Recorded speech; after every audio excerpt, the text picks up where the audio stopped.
काफी लोग कमेंट करते हैं कि हम तो इस बात में बिल्कुल भी विश्वास नहीं करते हैं कि कर्म का फल भोगना पड़ता है, क्योंकि हम तो ऐसे लोगों को देख रहे हैं जो अपने जीवन में इतने पाप कर्म करते हैं, गलत तरीके से पैसा कमाते हैं, दूसरे लोगों का खून चूस लेते हैं, अपने ही भाई का हक मार लेते हैं, अपने माता पिता को घर से बाहर निकाल देते हैं, लेकिन फिर भी वो तो इतना बढ़िया जीवन जी रहे हैं, उनके पास में सब कुछ है, बड़ा घर है, बड़ी गाड़ी है, अच्छा जीवन जी रहे हैं।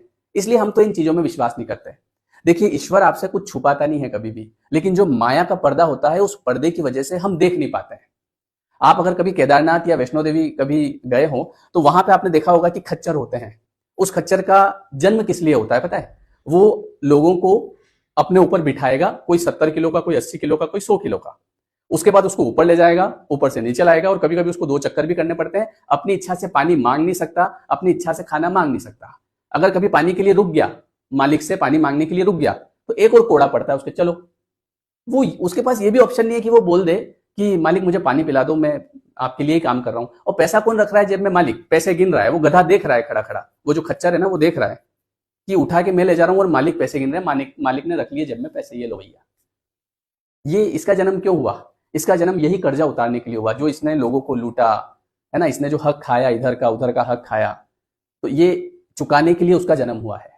आपने देखा होगा कि कई बच्चे ऐसे देशों में पैदा होते हैं जहां पे शुरू से भूखमरी होती है, मतलब उनका जन्म ही वहां होता है, और वो भूखे मर मर के फिर मर जाते हैं।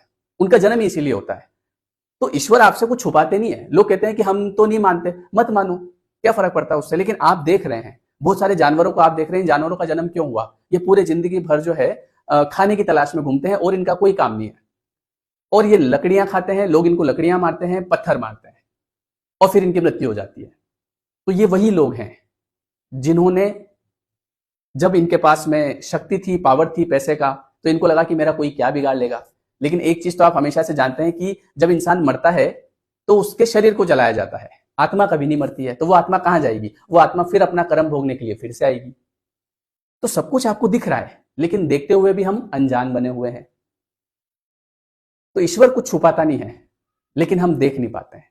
तो ये जितने भी मैंने आपको एग्जाम्पल दिए, ये वही लोग हैं जिन्होंने अपने समय में खूब बुरा किया, किसी की सुनी नहीं, और आज इनको केवल भोगने के लिए आना पड़ रहा है। और मुझे लगता है इनको पता भी होगा, क्योंकि अब ये किसी को बोल तो नहीं पाते हैं, लेकिन इनके दिमाग में सब होगा कि मैंने पिछले जन्म में क्या किया है। जरूरी नहीं कि हमको नहीं याद है तो इनको भी नहीं याद होगा। इनको एक एक चीज याद होगी कि मैंने कब कब क्या क्या किया था, और आज मेरे को बस ये कर्जा उतारना है। तो इसीलिए अच्छे कर्म करो,